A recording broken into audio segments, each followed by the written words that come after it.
À présent, une brève histoire des États-Unis d'Amérique. Salut les enfants, vous êtes prêts? Il était une fois en Europe des gens qu'on appelait pèlerins.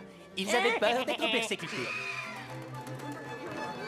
Alors, ils voguèrent vers le Nouveau Monde pour ne plus jamais avoir peur. Oh, comme je suis détendu! Oh, je me sens drôlement bien! Mais dès leur arrivée, ils furent accueillis par des sauvages et à nouveau ils eurent peur.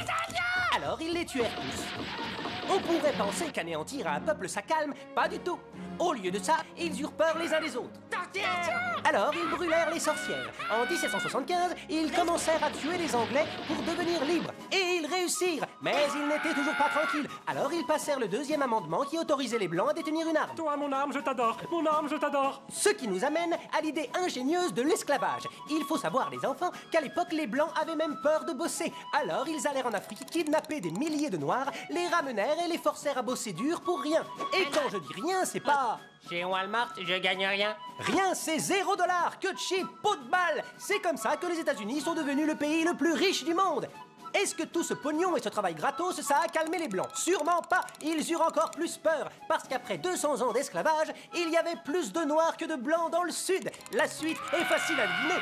Les esclaves se rebellèrent et commencèrent à trancher la tête de leur maître. Les Blancs flippaient complètement et disaient « Je veux vivre, ne me tue pas, grand homme noir !» Samuel Colt tomba à pic en 1836 avec son arme qui tirait plusieurs coups sans qu'on ait à la recharger. Les Blancs du Sud hurlèrent. Mais c'était trop tard. Le Nord avait gagné la guerre de sécession et affranchi les esclaves. Ils étaient libres de tuer leur maître. Et eux disaient « Oh non, nous allons mourir !» Les esclaves ne se vengèrent pas. Ils voulaient juste vivre en paix. Mais il n'y avait pas moyen de convaincre les Blancs. Alors, ils créèrent le Ku Klux Klan. Et quand, en 1871, le KKK devint une organisation terroriste illégale, un autre groupe fut fondé, la National Rifle Association. Bientôt, le pays passa une loi interdisant aux Noirs de posséder une arme. Super année pour les États-Unis, le KKK et la NRA.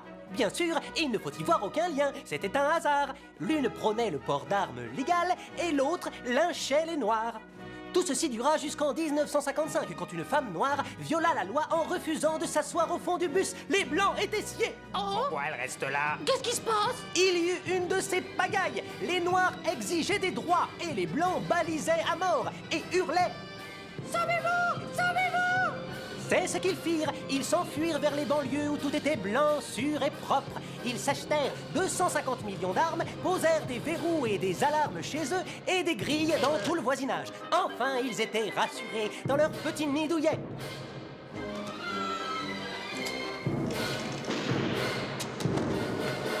Et ils vécurent heureux jusqu'à la fin des temps.